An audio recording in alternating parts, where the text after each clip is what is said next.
मोक्षमार्गस्य नेतारं भेतारं कर्मभूभृतां ज्ञातारं विश्वतत्त्वानां वंदे तद्गुणलब्धये। आचार्य भगवान उमा स्वामी जी महाराज आश्रव तत्व के उपरांत अब इस 8वें अध्याय में बंध तत्व की प्ररूपणा कर रहे हैं। आचार्य भगवान कहते हैं कि बंध व्यवस्था जो है वह बहुत सहज और निर्मल है। कर्म किसी के भी साथ भेदभाव नहीं करता। ये कर्म सिद्धांत है। किसी की रिश्वत, किसी नेता आदि के माध्यम से भी यहाँ काम नहीं होता है। तीर्थंकर जैसे नेता को भी कर्म से बंधना पड़ा। जो पुण्य प्रकृति है वो पुण्य रूप फलित होती है और जो पाप प्रकृति है वह पाप रूप फलित होती है। प्रथम तीर्थंकर आदिनाथ स्वामी को ही देखें कि उनकी कितनी प्रबल पुण्य प्रकृति का उदय चल रहा था। सारे देव लोग उनकी सेवा में लगे हुए थे। जब बैल को मूषिका बंधवाने का कर्म उदय में आया तो सारे देव विलीन हो गए। जब बैल और जब कर्म का समय पूर्ण हो गया तो पुनः रत्नों की वर्षा होने लगी। तो इस प्रकार हम देखते हैं कि कर्म किसी को नहीं छोड़ता। तीर्थंकरों पर भी उपसर्ग हुए हैं। जैसा करेंगे वैसा भरेंगे। जो जीव जितनी उत्कृष्ट साधना करता है उसे कर्म उतनी ही जल्दी उदय में आने लगते हैं, क्योंकि वहाँ अविपाक निर्जरा प्रारंभ हो जाती है। तपस्या आदि करने से अविपाक निर्जरा प्रारंभ हो जाती है और अविपाक निर्जरा का मतलब ही होता है कि जो कर्म आगे उदय में आने वाला था वह तपस्या के माध्यम से अपनी स्थिति को कम कर देता है और जल्दी उदय में आकर के खिर जाता है।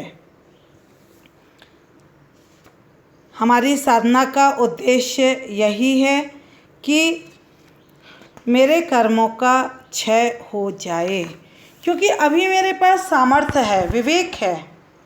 पता नहीं आगे चल के क्या होता है। आज कम से कम कर्म उदय में आएगा तो मैं धैर्य के साथ सहन तो कर सकूँगा।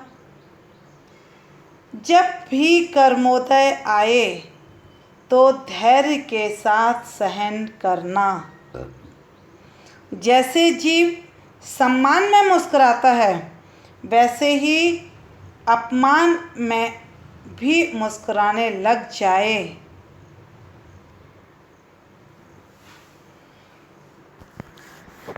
इस कर्म सिद्धांत की व्यवस्था जिनागम में भरपूर की गई है। बहुत सारे ग्रंथ हैं जिसमें कर्म सिद्धांत की व्यवस्था समझाई गई है, कही गई है। इस प्रकार आचार्य भगवान कर्म सिद्धांत को, कर्म के भेदों को यहाँ पर बता रहे हैं कि कौन कौन से कर्म होते हैं और उनका स्वरूप क्या है। तो सबसे पहले हम समझते हैं कर्म की परिभाषा। कर्म है क्या? जीव के परिणामों का निमित्त पाकर जो कर्म वर्गणाएं जीव के साथ एक क्षेत्रावगाह संबंध रूप हो जाती हैं उन्हें हम कर्म कहते हैं। इस संसार में कर्म वर्गणाएं ठसाठस भरी हुई हैं। जैसे हमारे भाव होते हैं वैसे ही कर्म वर्गणाएं कर्म रूप परिणत होकर के और आत्मा के साथ बंध जाती हैं। इन कर्मों का अस्तित्व है ये हम कैसे जानते हैं? तो कहते हैं कि प्रत्येक जीव का ज्ञान, रंग, रूप, कुल इन सब में भिन्नता पाई जाती है। मतलब सबका अपना अपना कर्म का उदय है। कोई अमीर है तो कोई गरीब है। बाहरी संयोग सबके साथ एक से होने पर भी सुख और दुख का अनुभवन भिन्न भिन्न होता है। यह सब किस कारण से है? कर्म के ही कारण। इनसे कर्म का अस्तित्व जाना जाता है। एक परिवार में सारी एक सी व्यवस्थाएं हैं, सब एक सा है, लेकिन फिर भी कोई दुखी रहता है और कोई सुखी रहता है। तो हम इस प्रकार कर्म के अस्तित्व को समझ सकते हैं। आगे आचार्य भगवान उमा स्वामी जी महाराज इस 8वें अध्याय के प्रथम सूत्र में बंध के हेतु का वर्णन कर रहे हैं। मिथ्या दर्शना विरति प्रमाद कसाय योगा बंध हेतवः।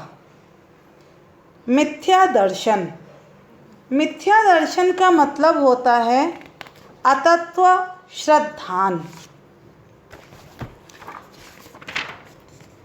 अतत्व श्रद्धान कह लें या कुतत्व श्रद्धान कह लें या तत्व का अश्रद्धान कह लें या मिथ्यात्व कह लें, मिथ्या दर्शन कह लें, यह बंध का पहला हेतु है।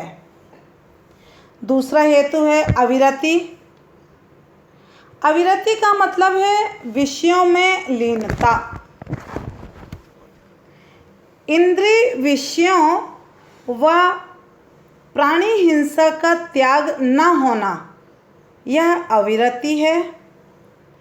प्रमाद, कुशल क्रियाओं का अनादर भाव, यह प्रमाद कहलाता है। मतलब किसी भी अच्छे कार्य में अनुत्साह, उत्साह का न होना, ये क्या कहलाता है? प्रमाद कहलाता है। कषाय, जो आत्मा को कषे और दुख दे, वह कषाय है। और योग, आत्मा के प्रदेशों का परिस्पंदन,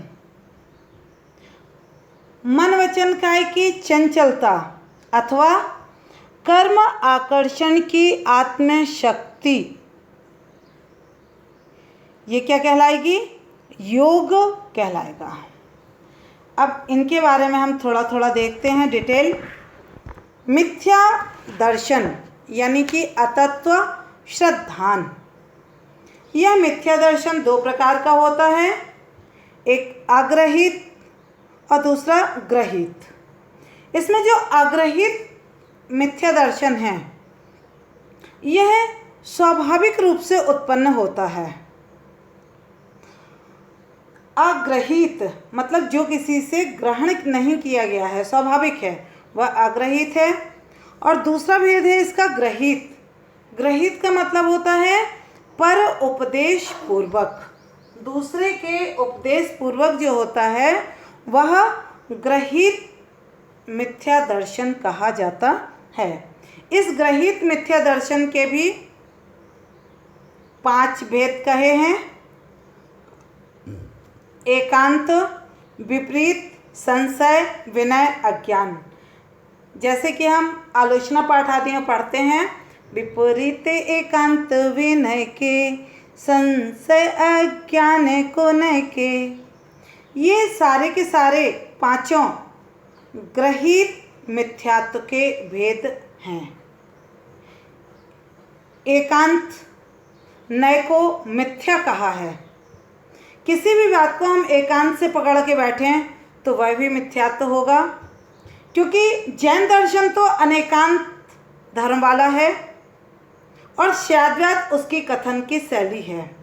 एक बार में एक ही विषय की मुख्यता से कथन किया जाएगा, तो जहाँ मुख्यता और गौणता का ध्यान रखा हो जाता है वही सम्यक कथन है, और जहाँ एक पक्ष को पकड़ के बैठ जाया जाता है वह एकांत है।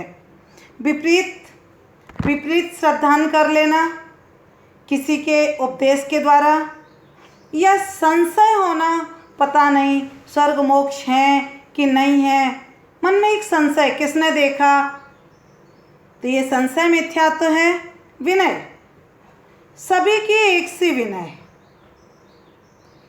वैनिक मिथ्यात्व है, और अज्ञान कुछ भी जानने की जिज्ञासा ही नहीं होना। कुछ लोग कहने लगते more study more confusion, no study no confusion. ज़्यादा पढ़ोगे तो ज़्यादा कन्फ्यूज़ होगे, और कुछ नहीं करोगे तो कोई कन्फ्यूज़न नहीं। लेकिन ऐसा नहीं है। अज्ञान अपने आप में मिथ्या दर्शन है, और उससे निरंतर कर्म का आश्रव होता है। आगे अविरति की बात कह रहे हैं कि इंद्रिय विषयों और प्राणी हिंसा का त्याग न होना अविरति है। इसमें इंद्रिय विषय 6 हैं, 5 इंद्रियां और 6वां मन, और 6 प्रकार के प्राणी भी हैं जिनकी हिंसा का त्याग न होना अविरति है। 5 स्थावर और 1 त्रश। 5 स्थावर पृथ्वी, जल, अग्नि, वायु और वनस्पति, 5 ये स्थावर हो गए, और 6वां त्रस जीवों के की हिंसा का त्याग ना होना अविरति कहलाता है। प्रमाद, अच्छे कार्यों में अनुत्साह का होना। कषाय, जो आत्मा को कषे, और योग, कर्म आकर्षण की आत्मा की शक्ति, जिसके द्वारा कर्म आकर्षित होते हैं। इस योग के 15 भेद कहे गए हैं, 4 मन के, 4 वचन के और 7 काय के। 4 मनोयोग, सत्य असत्य उभय अनुभय। ऐसे ही 4 वचन योग, सत्य असत्य उभय अनुभय, और काय योग जो हैं वो 7 हैं। औदारिक का योग, औदारिक मिश्र, वैक्रियक का योग, वैक्रियक मिश्र का योग, आहारक का योग, आहारक मिश्र का योग, और कारमाण का योग। इस प्रकार ये 15 प्रकार के योग हैं। और इसके बाद बात आती है अपनी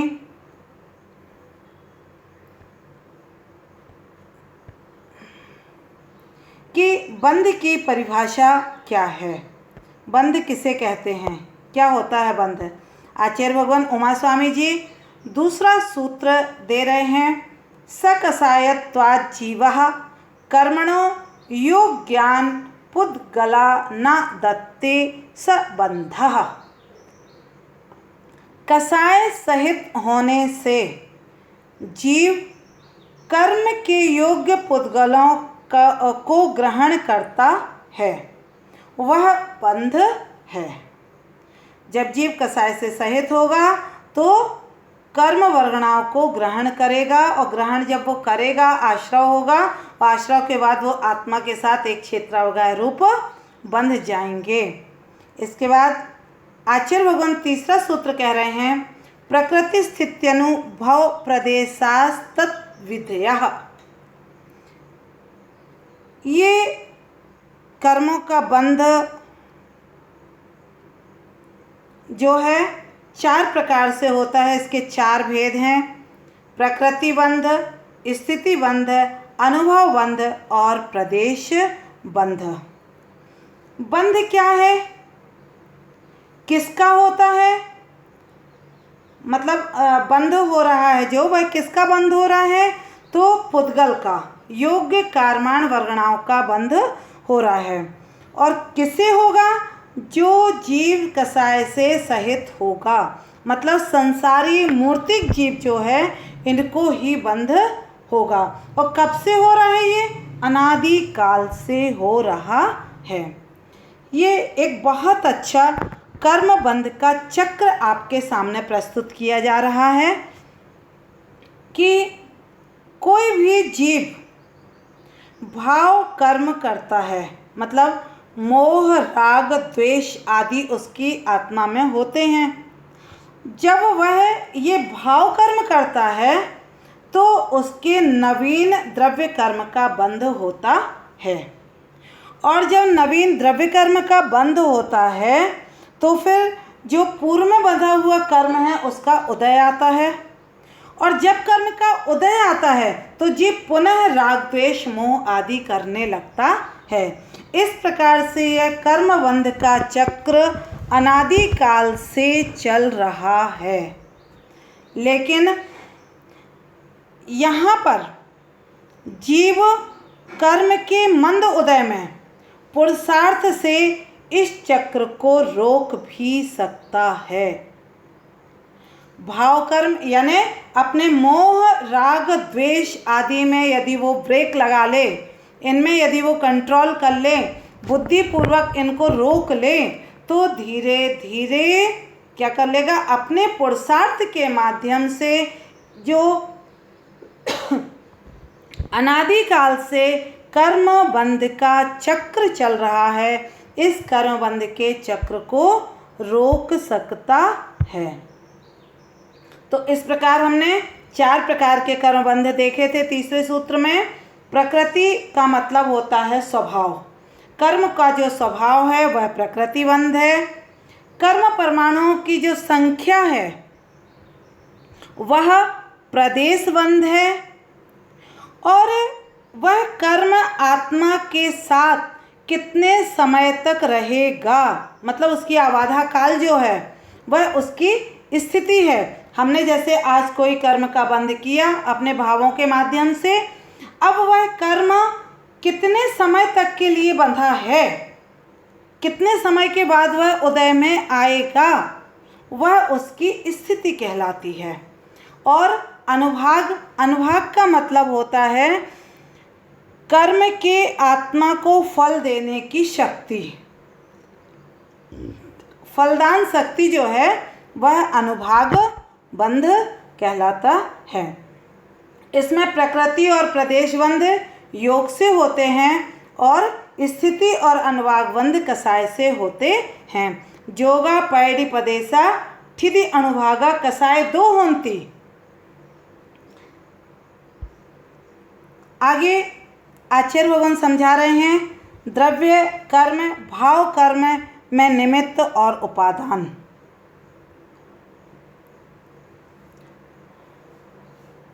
जैसे मिट्टी और कुंभकार।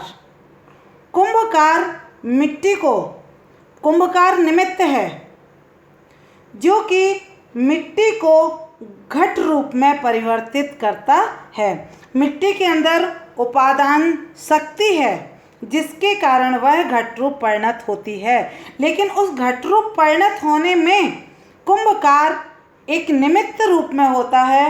ऐसे ही कर्म वर्गणाएं जो हैं ये उपादान कारण इनमें होता है और जीव के योग और कसाय ये निमित्त लगते हैं जिससे कि वह कर्म रूप परिणति हो जाती है।